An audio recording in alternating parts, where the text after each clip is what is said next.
Hey, good morning, Eastern Oregon, and welcome to this June 5th version of AM Live on EOA, Your Connection Eastern Oregon. We're glad that you are here with us this morning. If you want to find our content, you can go to eoa.network. That takes you to a link tree where you can find the location of our YouTube channel and all of the various places where you can find our stuff. Here in just a little bit, we are going to have Union County Emergency Manager Nick Vora will be with us this morning.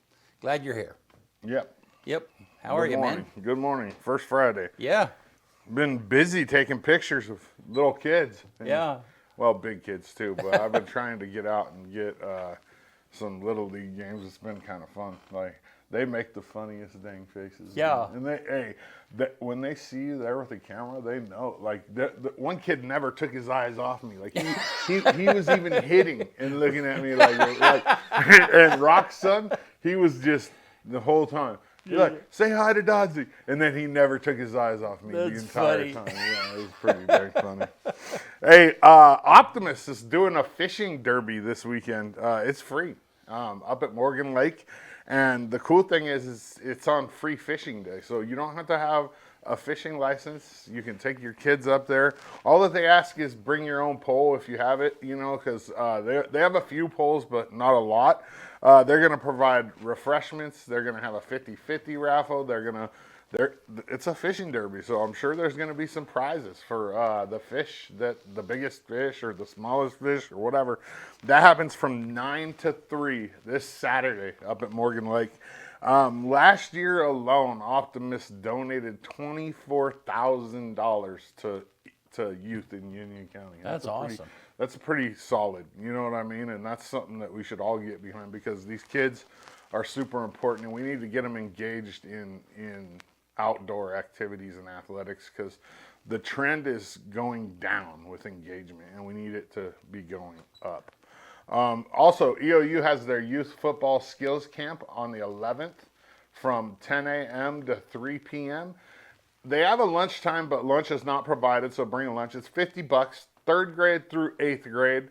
If you don't have the money, get a hold of Coach Camp or Coach Piper, and you can message me if you need the number. I'll give you the number right now, 541-805-8498.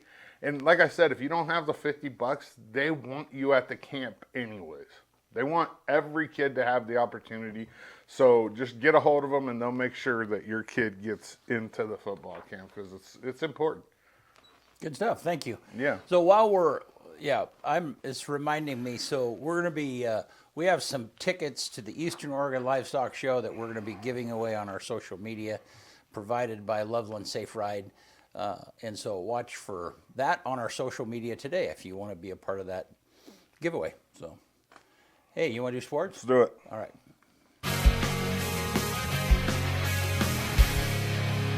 AM Sports Report brought to you by Oxark in LeGrand.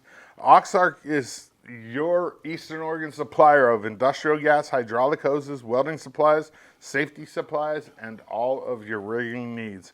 10001 May Lane in LeGrand, 541-963-2890. Give them a call. The LHS softball season came to an end on Tuesday with a 9-4 loss to Astoria in the semifinals. It was sad. It's sad to see seniors that have worked hard all season. This team was pretty, they had to overcome some adversity. They lost one of their seniors early on, and they had a 23-game winning streak early in the season, and they just couldn't get it done against Astoria. And it was one inning, really, to be honest with you. One bad inning, and we take that inning back. We're up 4-1, and things might be a little bit different, but that's the breaks in softball and baseball. You never know. That's why it was so cool that LSU Shreveport, who's an NAIA baseball team, broke the record this year for most wins in a row by a college team any level ever. They went 59-0 and won a national championship. That's unheard of. Okay, so this next little part, we're going to talk about the Mounting Awards, and we're going to go through it kind of quick, but kind of slow too, because I want you to see them all. And I don't have a list. I'm going to go right along with you guys and tell you who they are and what they won. So go ahead and fire it off, Benny. Men's cross country run of the year, Justin Ash. Women's cross country of the year, runner of the year, Kalia Hines. Football player of the year, Quincy Glasper, the quarterback. Soccer women's, Karina DeYoung. She's a heck of a defender. Soccer men's, Daniel Kropp. Another great. Oh man, we're gonna miss her. Haley Aratola, the women's volleyball player of the year. That's pretty cool.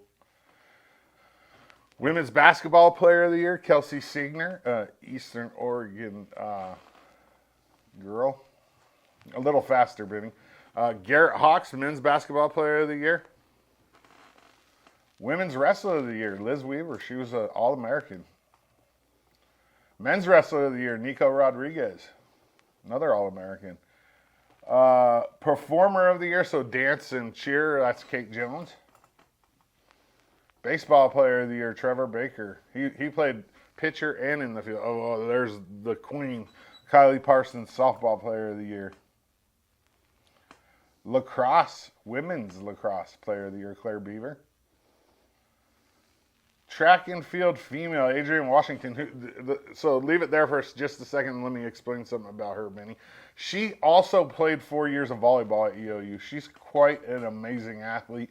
She's in the grad program up at EOU, comes back, decides she wants to run track and field, and is an All-American and track and field athlete of the year. Go ahead, Benny. Men's track and field athlete of the year, Justin Krabanoff. He got second in the country in the decathlon. Volleyball player of the year, Kiana Mack. The good thing about Kiana is she's one of our middles and she's back next year.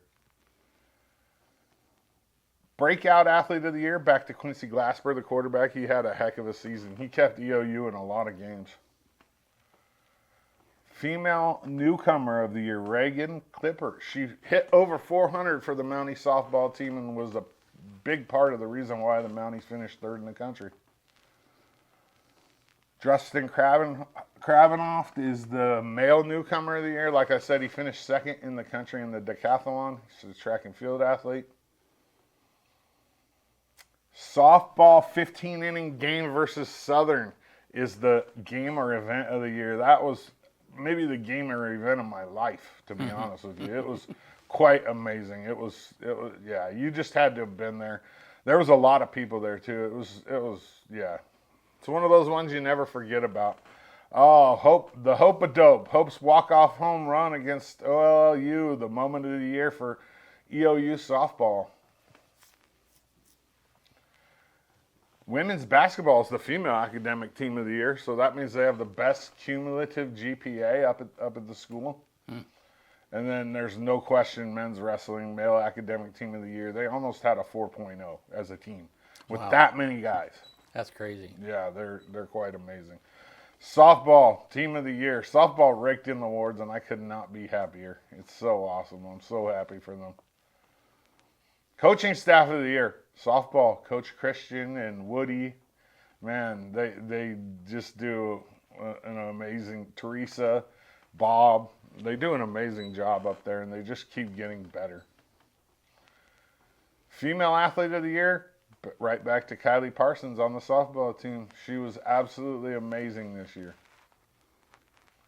And then male athlete of the year, Justin Ash of cross country and track and field. He's a distance runner, and he also runs the 3,000 steeplechase.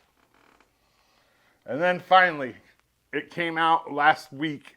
Kylie Parsons made second team All-American, and yeah, we're happy about it, but I'm going to tell you, I'm actually kind of upset about it. There was certain people that got first team All-American over her that shouldn't have, that in her league, that she had better stats than across the board. Across the board. And beat head-to-head during the regular season. And I don't understand how that's possible. Like, how could you get All-American first team and give somebody second team that's not as good as you or didn't have as good of a year? But congratulations. Not to take anything away from any of them. They all play a long season, and they're all tough. But Kylie is a first-team All-American in my book. And it's hopefully with this run this year that EOU made, they're going to get some more national attention, and the voters are going to start noticing EOU, because I think that's part of the problem. They don't get noticed real well. You know what I mean? EOU's kind of been an afterthought to people softball wise, and now they're right in the front of people's minds. So, AM Sports Report brought to you by Oxark in LeGrand. Go check them out. Give them a call. All right. Thank you, man. Yeah. Well, let's take a look outside at the weather. It looks like it's pretty this morning. And let's look at the weather graphic, Benny. Look like it's going to be a 72, nice day. 43. Man, I think that's the one from Tuesday. That's not from today. I was going to say it looked exactly the same, but it's all right. Put that back up. We'll look at the Thursday part of that. So I don't know if this is right or not, but it looks like it's going to be warm today and sunny. So if the forecast was still correct. So, all righty. Well, thank you guys. We will be right back with Union County Emergency Manager Nick Vora. Eastern Oregon is full of interesting people, with interesting minds and interesting things to say. Here at EO Live, we're committed to connecting you to these intriguing people with EO Talks.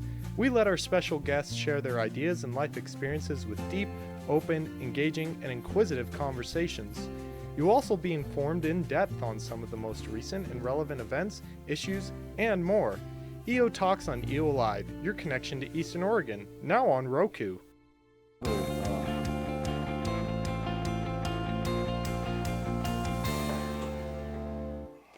All right, we're back. Nick Vora, Union County Emergency Manager. Is that right? Yep. Good Close? morning. Close, yeah. Good morning. How are you? Oh, doing well. Staying busy as always. Spring is a busy time of year for us, but I guess there's really not a time of year that isn't busy, just different things. We've been having a lot of fun, doing a lot of training, that type of stuff. Yeah. Yeah, fire season is definitely a higher energy system, but other than emergency rescues, does that happen year round? Yeah, it's just the type of calls changes with the time of year, but I wouldn't say that there's any time of year that's particularly slower or busier than others. I could say like, oh, maybe it's this time, but then if I say that, I would get proven wrong a couple weeks later. So, yeah, there's always something going on, and that keeps the job fun. Yeah. So we were talking earlier about huckleberry pickers and mushroom pickers. Mm-hmm. We're in the middle of mushroom season now, right? Yeah, we've. I'm not much of a mushroom aficionado myself, so I know we've been having mushroom pickers getting lost for about the last 3 weeks, so that would sound about right. So tell me what happens how do you get that call? How do you know where to go? I mean, we've talked a little bit about this before. You hope that people have notified their friends ahead of time. Yeah, but anyhow, give me a kind of a typical scenario. So a typical scenario for us is a group of people. Usually, it seems like people go mushroom picking in pairs, which is great, better than going by themselves. It definitely makes our life far easier. And one half of that pair ends up getting lost, turned around. Oftentimes people will split up so they're not in visual contact with each other, and then they getting ready to go home and they can't find their partner. Yeah, so that's fairly typical. We'll get a call, and having that other person there who can be our reporting party makes our life drastically easier, because they can tell us exactly where they last saw the person. Yeah. Otherwise, if we just come and find a truck on the side of a road, we have no idea that they go this way or that way, and we have a much bigger problem to solve than I saw them here and they were headed that way type of thing. So then we'll start looking for them. That can include kind of 3 core elements of a search. One is a very thorough search right around the area where they were last seen to try and determine direction of travel, make sure there wasn't like a significant medical event that has them maybe down, unresponsive nearby. Then we also would be searching likely travel paths that they might go to, like if they hit a road and might follow it out, or a ridge line, or a creek bottom, or Animal a trail. trails, Yeah, all those types of those linear things that people might follow, or some very obvious thing they might be attracted to, like a cabin or something like that. And then would also be trying to establish containment around it. So identify some roads or barriers that we can, for lack of a better term, patrol so that if they did encounter that road, that we would be able to find them before they crossed it and went farther away. Because so that's kind of, in a general sense, the strategy that we would take to find the lost person. One of the things I do when I go out in the mountains is I always try to remember where my phone works and where it doesn't. Or general area. Because there's a lot of spots up on Mount Emily where if you're in a certain area, you find a landmark and your phone will work. You know what I mean? I look for landmarks when it comes to that. Yeah. And now the cell phone coverage is expanding every year in our area. And usually if someone has a cell phone with them, we are very rarely looking for them as a lost person. Unless there's a couple areas where we don't have good phone service. It's primarily in the greater kind of Greater Catherine Creek Snow Park, in that part of the world. That's the one large area in Union County that's highly accessible, but also has very little to no phone service. Oh, you're talking about just satellite ping, not actual phone coverage. That would right? be just cell phone, regular satellite cell phone. Because my cell phone doesn't work.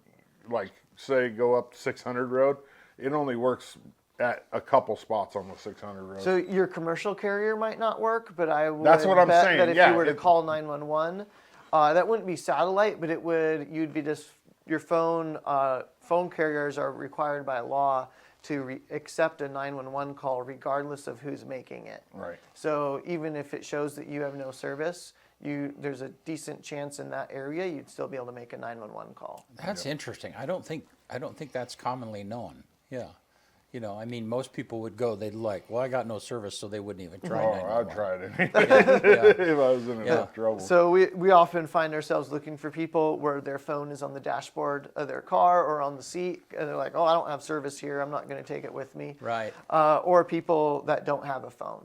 Right. So the last couple of years, I'd say the average age of people that we've looked for has probably been about 80 years old. Oh, wow. Okay. As far as mushroom pickers. And they have been very fit, and some of them have gone quite a long ways and been in very good health and spirits when we found them. Yeah. The good thing, these phones nowadays have such good cameras that more people will carry them with them because just for the camera alone, right? Yeah. I mean, they don't have to carry a camera anymore out in the woods. Well, and it seems like T-Mobile they've got some kind of an agreement they're rolling out with Starlink. Yeah, right. And I think that we will see that I know Verizon is working on one. Verizon and AT&T are going to use the same satellite provider. They're both working on, I'd say probably within the next year, we'll start to see some information coming out from those companies on how that will be rolled out to commercial or just consumers and not just public safety. But it will, and that'll be a game changer, I think, just across the board for locating people. Yeah. And that's more of it's a text-based service. Is that right? I'm trying to remember. Yes. Yeah. So T-Mobile with Starlink, they plan to have voice calling available. And I think that we'll probably see at some point voice calling with most carriers. But I think from a cost prohibitive aspect, for the average person, unless they're wanting to pay a lot of money for their cell phone plan, will just have texting. Yeah. Now the government will be able to keep tabs on you even better. Yeah, but that will, eventually that's going to put the satellite phone people out of business.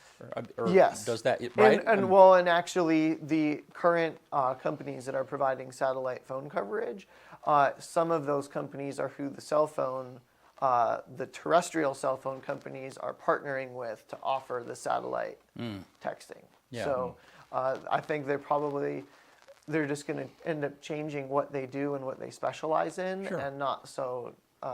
Yeah. And the traditional satellite phone with the big fold-up antenna, and it's a big brick about this size, that is already substantially obsolete. Huh. Isn't that interesting how Yeah. quickly just stuff. It's amazing how fast that technology has changed. Let's go back to the strategy, because that's kind of interesting. So when you have a lost person, so then do you hope, so then somehow you're looking at a map and you're determining where you think they were going or whatever it might be. And then I guess it's presuming that you have enough volunteers that showed up, right? So that you can go, okay, you go patrol this road, you go, Yep. right? So we usually start at the center and work out, Yeah. unless we have some information that leads us to believe that they may have made it a long ways. So it's called the search model that I described to you. It's called the bicycle wheel model. You could call it other things, but if you think of that area right around where a person was last known to be, would be the hub of the bicycle wheel. And then all the different linear paths that someone might travel, so the roads, trails, creek bottoms, ridge tops, all those types of things would be the spokes on the bicycle wheel. And then the places where a person might get stuck, maybe if they're driving, a big mud hole or a snow drift that they might get stuck in, or if they're on foot, maybe a cabin that if they came to, they might stop at. Those would be the reflectors on the bicycle wheel. So things that you're going to pay particular attention to in your searching. And then the rim of the wheel itself would be the containment that we would try to establish to keep our search area, our theoretical search area, from getting larger as time passes. So that's kind of the fundamental model that we use in the initial response. Now, if a person's been missing for 2 weeks or a month, totally different story, totally different approach. Yeah. But the initial response, typically we'd follow that model, assuming that a person is going to be alert and responsive. Right. So if you're looking, if you're concerned that they're not responsive, maybe there's been a medical, so that must be the place where you start, and then kind of what's the next step? It's like, So then Yeah. we would go to area searching, which Okay. is the more traditional, a line of people moving through the woods, clearing an area visually, where you can't just call out a person and Yeah. listen for them to, or call out a person's name, listen for them to respond. yeah, There we determine how far apart we're going to put people by putting a target, say, like we'll crumple up a coat, throw it in some bushes, and then we'll have people go in a circle around that, walk away from it until they can't see it anymore, and then shift their point of view and walk back towards it and stop when they see it. Then we can average all those distances. Oh, interesting. And we can get a statistical average on, in that environment, what's the maximum detection distance of the typical searcher to something that we're approximating would be about as detectable as maybe a person who collapsed. okay, So then we can use that to space our searchers. And if we have our searchers, say we determine it's 30 feet is the average distance from a searcher to a target. If you put your searchers 60 feet apart, theoretically, and this is all theoretical, you would have complete coverage that they would be able to see halfway over to the other person. And there's been a lot of research over the years. The Coast Guard has done a lot of effort into looking at search theory and the probability of finding what you're looking for. And regardless of the environment, if you have a coverage of 1, so whether you're out in the ocean looking from an airplane or if you're on the ground walking through the woods, if you have basically one person effectively sweeping an area, the probability of them finding what they're looking for is 65%. So a little bit better than half, but still not super high. And in order to get upward around 85%, you have to have a coverage of 2, meaning that those people would need to be 30 feet apart walking so that they have full duplication of effort. okay, So that's what the things that we would take into account for looking for a person. Have to think about, well, what is the amount of area that we have to cover relative to the resources that we have available? and then thinking of likely scenarios. How likely is it that they might be responsive, and we want to move through a large area quickly to try, and or what is the odds that they're unresponsive and it's going to be completely incumbent upon us to see them, in which case we're going to be moving through a smaller area a lot more slowly. So in a different scenario, like, let's say that the police are trying to catch a bad guy who is fleeing. Is that a similar, are some of those techniques similar? Yeah, very similar concepts, but also we take the lost person behavior into account in planning a search. Right. So we don't use just a purely theoretical model of they've been gone for 4 hours, and if they were walking 2 miles an hour, they could be in this. Your search area would get unrealistically and impossibly large. Right. Very fast. Right. So we look at behavior and statistics on past searches in similar environments with people doing similar activities. How have they acted? Where have they been found? And there's data that we can reference on that. So a fugitive search would be similar, but you're looking at Their someone behaviors. who is, Yeah. but it's still predictable behavior on Sure. someone who is actively avoiding you. What might that person do to try and obfuscate signs of them being somewhere? And then you can pay particular attention to that, like a perfectly swept trail with a trail with no footprints on it. Well, that's kind of odd. Like a lot of trails have footprints on them, so that might, so just all kinds of things, or indications that someone is paralleling a trail, not walking on it or crossing it, looking on the shoulder of roads for footprints that went up and across rather than down it, things like that. So you can still use predictable behavior. Huh. Wow, there's a lot to that. Do you ever do any tests? Or games, games, you know what I mean? When you're doing training, like they go get lost, and that sounds like a game that I would have played with my teens with a teen Yeah, group. we just spent the entirety of last weekend doing that. Yeah. Oh, okay. Yeah. So, yeah. Yeah. All right. Well, you have some slides. Let's once you tell us about the first event. You Yeah. got So going here. I've got slides of a few things that we've had going on recently. This is in the month of May.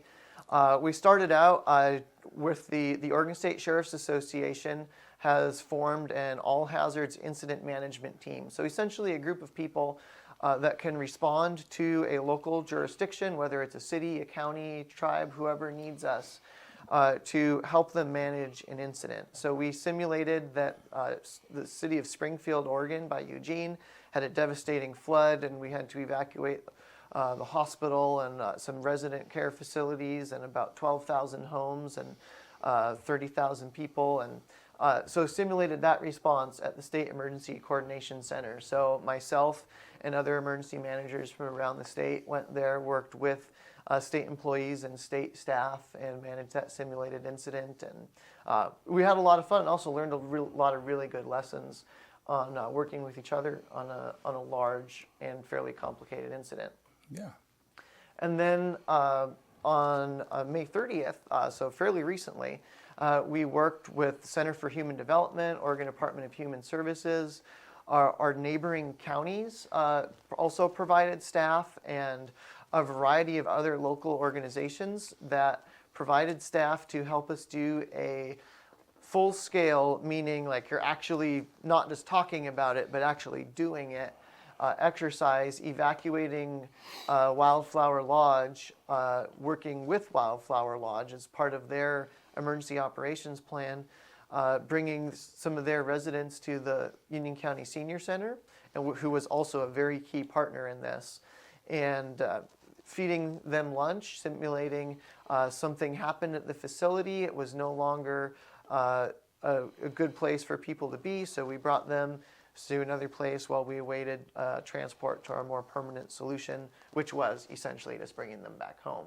And then also the local LDS church was a really key partner in that as well. They provided staff to us to simulate residents of another facility, so that we had two different places that we had to move people from. We were sharing transportation resources, so we're using buses from both Wildflower Lodge as well as Community Connections of Northeast Oregon, and fed everybody lunch. and got people home, and but learned also a lot of really good lessons, built a lot of really good connections and partnerships between people in our community, so that if we did have an event, we're not going to be making introductions on the side of the road. We already, now we're just that much closer and more efficient. Yeah. Now, when you do an event, when you do these events like this, there's a cost to it. You know, Yes. right? I mean, certainly with your volunteers, they're volunteering their time, but I mean, talk about that. How do you pay for that? We are incredibly fortunate here in Union County to have a lot of great partners. So everybody I mentioned is Center for Human Development, Red Cross, Oregon Department of Human Services, and then it's also a group called Medical Teams International, is who financially sponsored this vast majority of this recent exercise that we did. They paid for all the meals for not just the simulated evacuees, but also all the participants. And they purchased those meals from Community Connections, the senior center. So we were able to have that money stay in a local organization that was they're able to benefit from it. And then Medical Teams was able to help us out when their funding they got came from the state of Oregon and Oregon Health Authority on a grant. Okay. So we work with a lot of private nonprofits, faith-based organizations, other state agencies. We also have a grant currently from Oregon Department of Human Services that they're providing us funding to offset whatever costs medical teams didn't pay in that drill. So there's no real out-of-pocket costs other than staff time and vehicle fuel that it was incurred by Union County to do that. So, who do you initiate that? How does that get started? You know, oftentimes an exercise like that gets started with a conversation. It usually will start with creating a plan and then training people on what that plan is, and then exercising it to validate, is our plan and did a good plan, and did our training tell people what they needed to know. Yeah. And we did a previous exercise in February at the Riveria School, where we had some really good takeaways from that on things that we could do better, and also some strong points that we could really make sure we document and do again in the future. So we were able to take those lessons and then apply them to this exercise and make it that much more efficient. We'll take the same lessons from this exercise and just keep refining our plans and building more partnerships. Do you ever worry like that come game time that people aren't going to be prepared, just because when you simulate something, it's nowhere near the real thing, and you get comfortable when you're simulating, you know what I mean? And then you get in the real thing and you're like in this comfortable rut. Do you ever worry about that? Is there something that... You know, the biggest risk during a large emergency, I think, would be that the people who are available now during a blue sky day to help with an emergency, that they could be impacted by the emergency itself. Yeah, they could be and not available, yes. Or there could be the people needing to be evacuated or need the assistance. And especially in a small community like ours, the odds of at least some portion of our community being impacted, or the responder community, being pretty high. But also the generosity that we have from people in our area of a lot of our public sector, public servant employees put others first, regardless of the impact on them. And also people tend to, by human nature, default to the level of their training. So the more we do things like this on a blue sky day, where we have a common understanding, a common operating picture on what fundamentally needs to happen, the way it might happen in execution might be a little different during an actual emergency, might be a little bit more chaotic, but having these plans in place so that people know, like, these are the 5 things that I need to make sure are happening right now. Yeah. Mm-hmm. And you can tell people, like, hey, Brent, I need you to be intake and receiving. You're like, on it. I know what that means to me, and don't have to explain it. Yeah. There's definitely far more chaos in a real event, and a lot more possibility for people to slip through the cracks, so to speak. But Sure. we do this to try and minimize that to the extent possible. You can liken it to like sports and practice. Exactly. It's You no know what I different. mean? Because nothing gets you prepared for a game like a game. You can practice all day long. Yeah. But nothing prepares you for a game like actually playing in It's the game. that I think is an excellent analogy.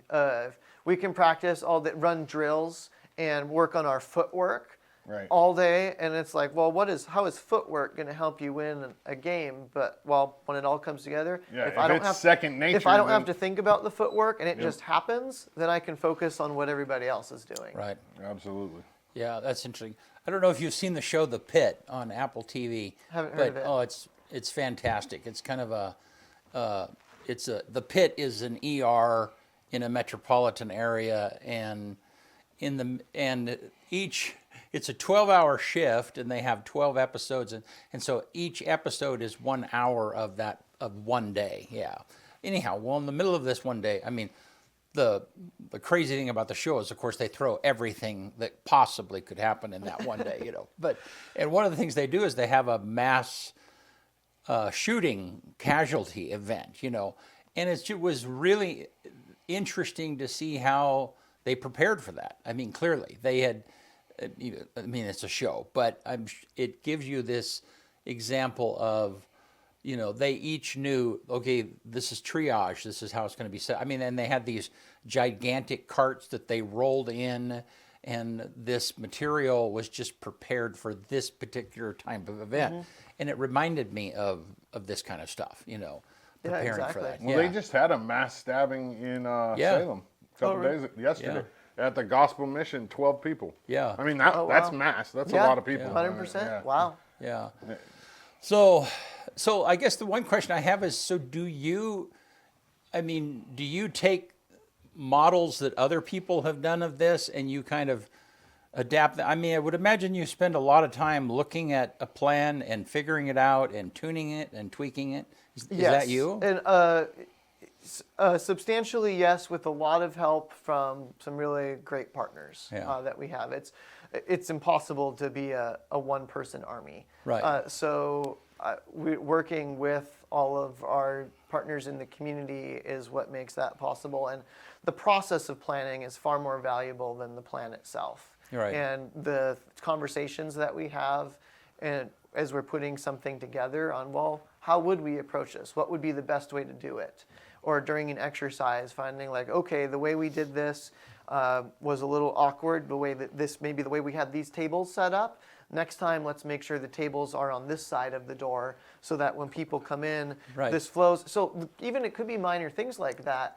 But now, if we're setting up a shelter, the tables get set up on the correct side of the door. But going back to, that's a really minor thing, but going back to using other plans, there is very good-natured and welcomed plagiarism in emergency management, where we share plans with each other all the time. You should. And it's very valuable because it leads to consistency. Right. And also, if someone puts a lot of time and thought into putting something together in Deschutes County, there's going to be some things that aren't maybe relevant to us or things we need to change to make it applicable to Union County. But often the general concepts that someone's already put a tremendous amount of thought and effort into, very, very relevant for us as well. And we can just take and modify that. So we share plans far more often than we don't. Yeah. I would imagine that, like, the National Guard's probably a great resource for you, too. Yes. You know what I mean? Because they do a lot. They're kind of, they do that stuff. Particularly just with logistics and surge Right. staff, we're generally a group of individuals that is highly trained, eager to serve, and can fit into anything from manning a roadblock to doing janitorial stuff to whatever it might be. Activating them and actually getting them can sometimes be a little bit of a challenge because they're technically a state resource, and depending on the emergency, I couldn't just ask for the National Guard. No, I for was something talking basic, more about but- ideas. Yeah, Like, for not ideas. necessarily having them. And that's something the National Guard typically isn't involved in local level plans, but they're usually very involved in the development of state level plans. The state considers them a state resource and not a local resource.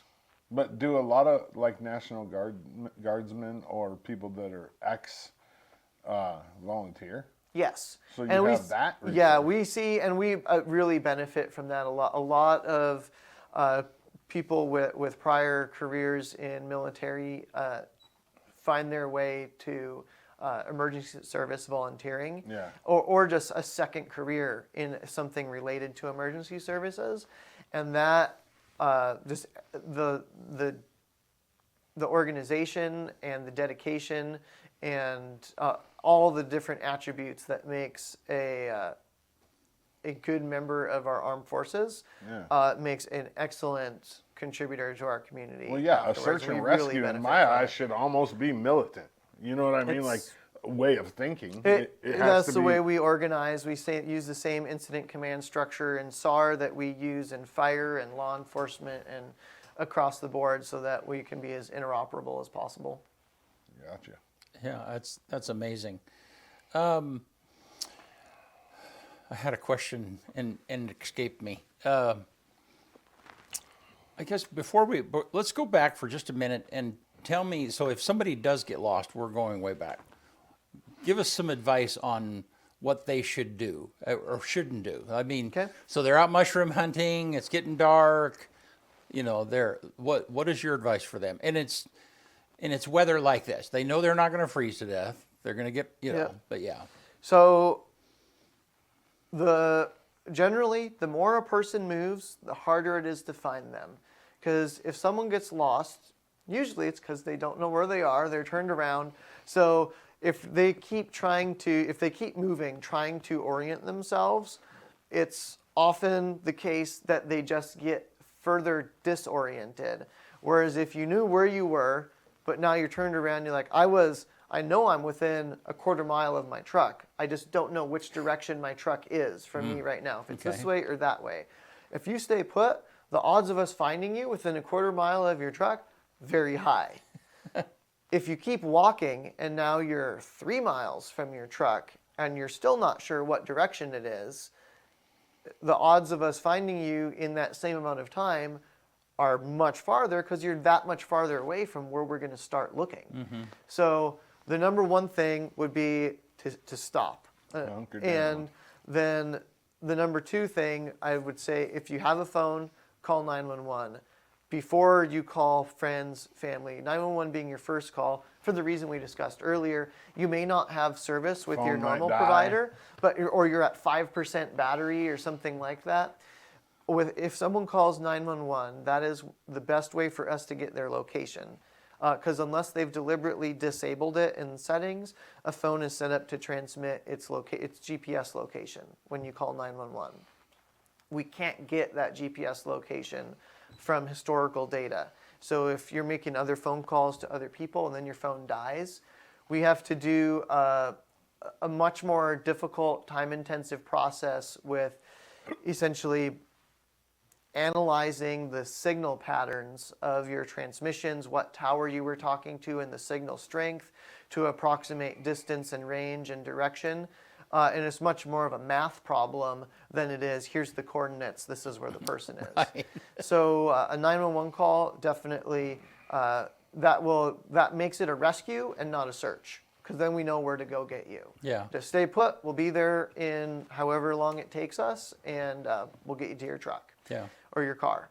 And then also, I would say is a caveat to not moving, if you can see a very like an obvious road that's right below you, just go and stay put on that road. Because I talked about the linear features, things that if someone else might encounter you and maybe you don't have a phone, say, hey, could I have your phone? I need to call.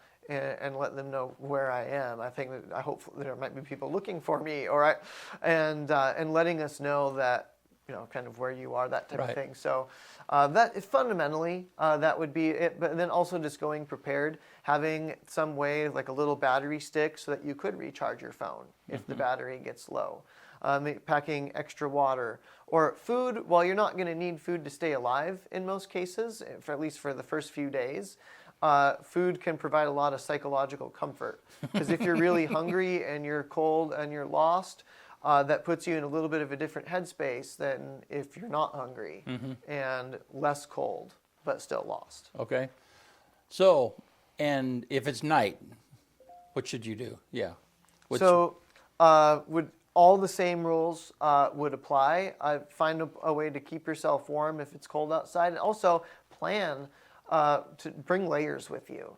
If it's a warm day and you're headed in the mountains, you should have a long sleeve in a backpack or something, because if you get out overnight, as I'm sure you've both experienced in the mountains, you can have a 30 to 40 degree temperature swing. Oh, even more. And what was a day when you were just sweating and exhausted could turn into freezing. Yeah. So.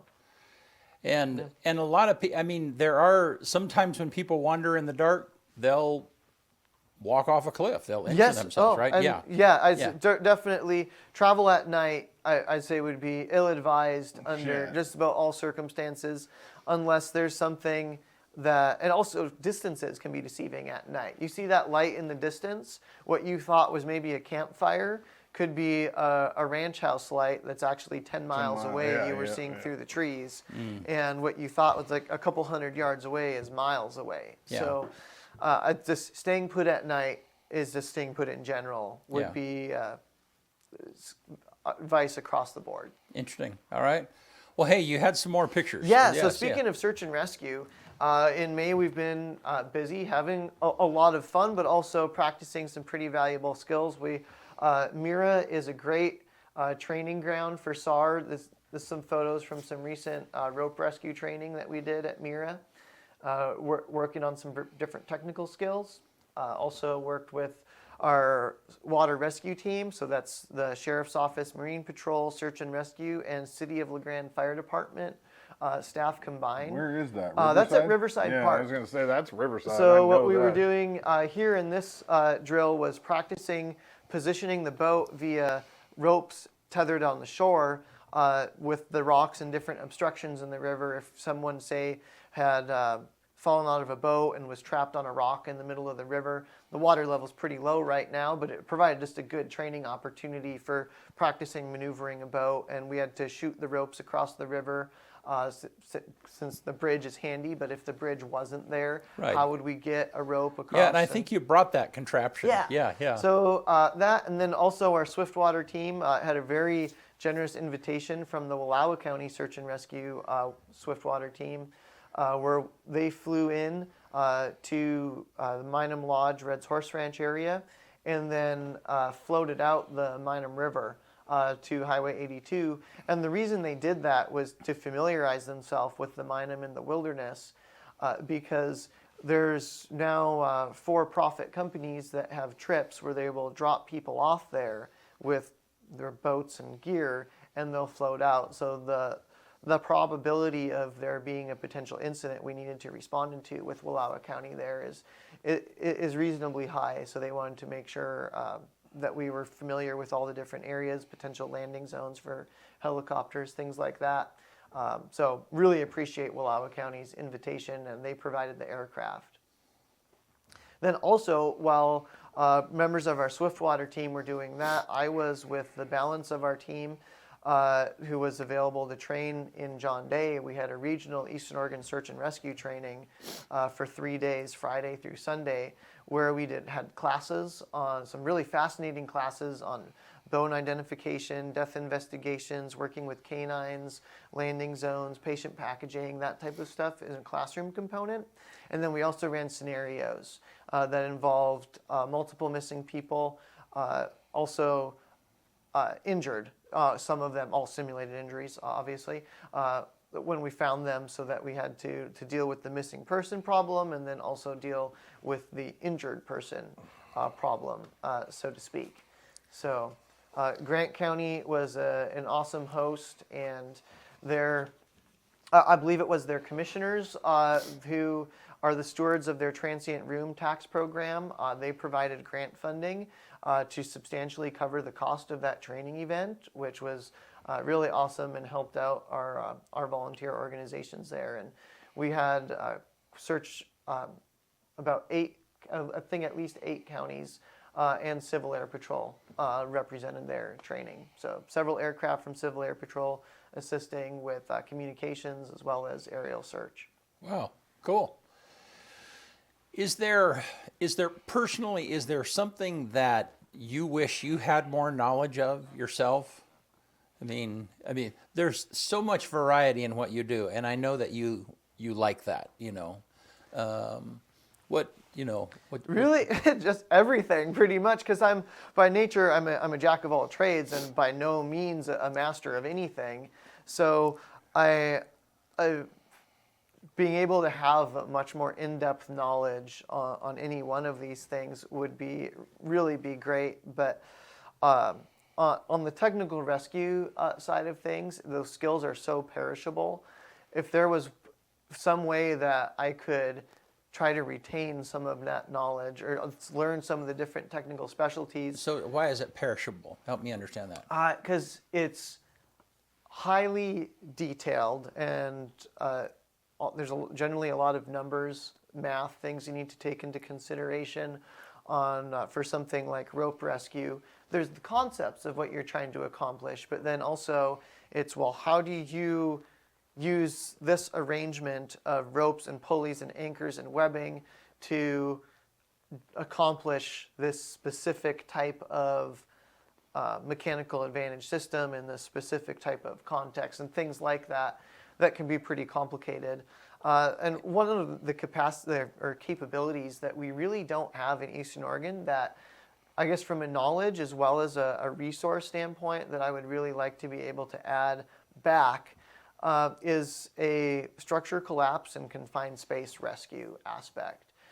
We have some very limited capabilities, and I'm speaking like east of Highway 97, across fire departments and sheriff's offices combined, but there's not a lot of real resources that we have with the technical training specific to, like, if a semi-truck missed an exit ramp, crashed into a brick building and caused an occupied building to collapse, to be able to effectively and comprehensively respond to that and mitigate all the potential hazards to first responders with secondary collapses and things like that. So as far as things that keep me up at night, I would say those along those lines. And we also, not in Union County, but in some of our neighbors have had confined space with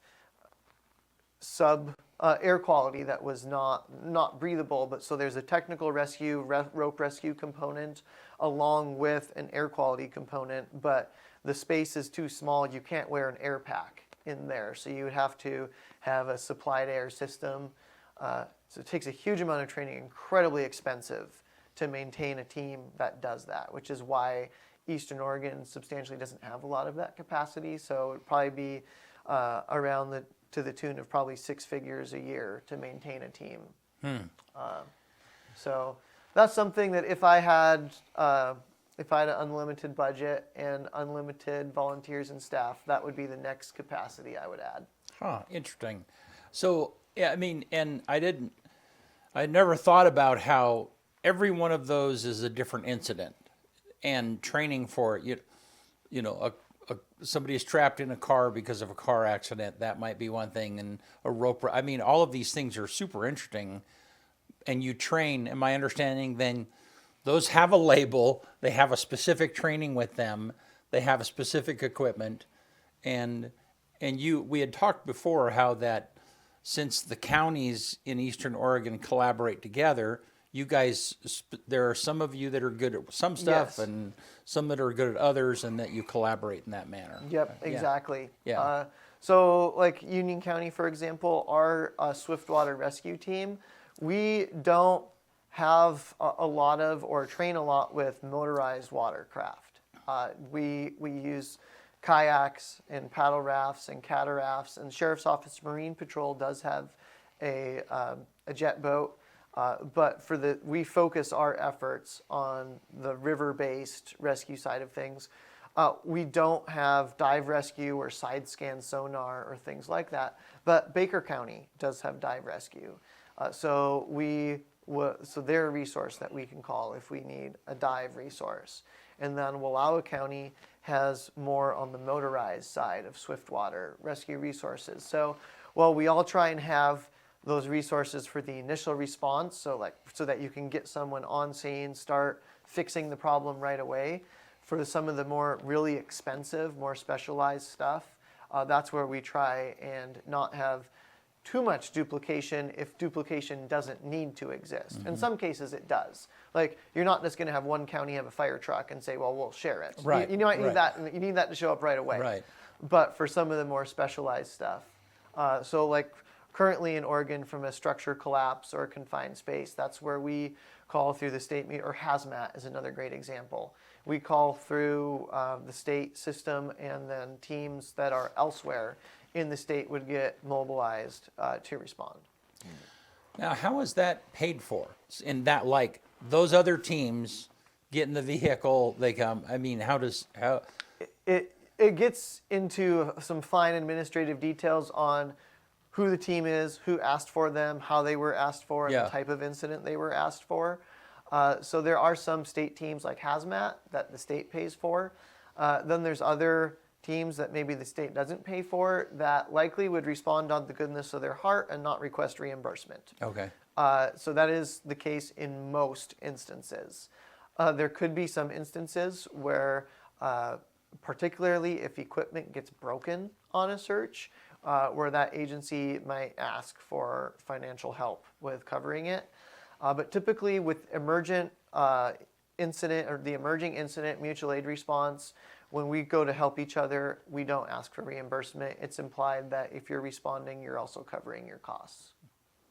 Which makes As sense. it should be. Yeah, which makes sense. But there is a real live cost to it. Yes, and particularly with extended events, Right. where if it's going on days, Yeah. and we're currently working with Oregon Emergency Management and the state, so to provide some funding to assist local agencies helping other local agencies. Yeah. And it looks like this year we've got some really exciting developments where it looks like the state might be able to help local agencies and counties pay for lodging when they go to help each other, and stuff like that. So. Yeah.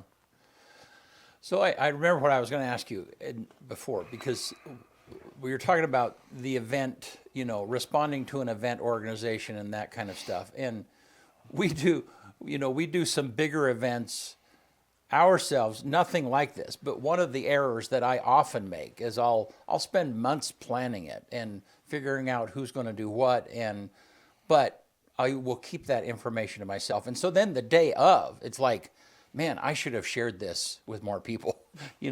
I mean, have you found yourself are those some lessons that you kind of learn from time to time? Oh, yes. And communications is a consistent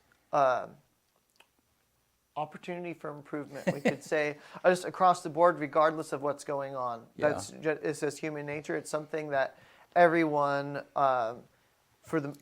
generally has to work on. And so that's written communication, verbal, radio, all that stuff. Yeah.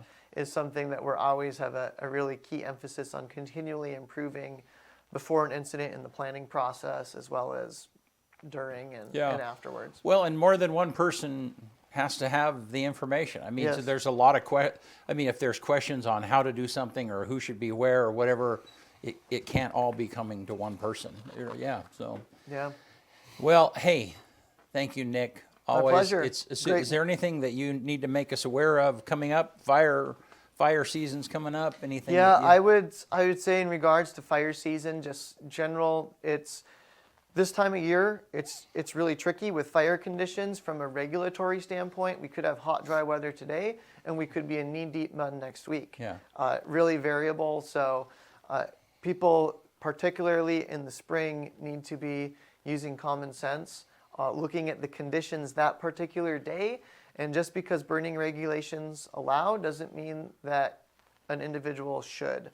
So just general sense that we try to not excessively regulate people, allow for the use of common sense and discretion as much as possible, and appreciate the public when they help us out with that. Yeah, good. Thank you, man. Yeah. Thank you. Always a pleasure. Yep. All right. Want to get us out Do of it. On this day, June 5th, 1661, Isaac Newton is admitted as a student to Trinity College in Cambridge. 1851 on this day, the anti-slavery novel Uncle Tom's Cabin by Harriet Beecher Stowe is first published in serial form in the National Era. 1944 on this day, after receiving favorable weather reports, General Eisenhower decides to proceed with the D-Day invasion on the following day, June 6th. 1968 on this day, Palestinian Sirhan assassinates Robert F. Kennedy, shooting him 3 times and wounding 5 others at the Ambassador Hotel in Los Angeles, California. Kennedy would go on to die the next day. 2024 on this day, Boeing releases their Starliner's crew flight test mission. They were on an Atlas V rocket from Cape... I always have a problem with this word. Cape Canaveral. Yeah, there you go. There. Cape Canaveral with NASA astronauts Butch Wilmore and Suni Williams. The quote of the day comes from Cheryl Strayed, and it's... Wait, I put those backwards. Man, I'm losing it today. Number 1 movie in America on this day. Go back to that one, Benny. There you go. Return of the Pink Panther, 1975. For some reason on my list, they're backwards. And then the quote of the day comes from Cheryl Strayed. Bravery is acknowledging your fear and doing it anyways. One more time. Bravery is acknowledging your fear and doing it anyway. All right. Hey, thank you, man. Thank you. Thanks, Nick. Appreciate it. Thank you, guys. We'll Fishing derby this weekend. Yep. See you soon.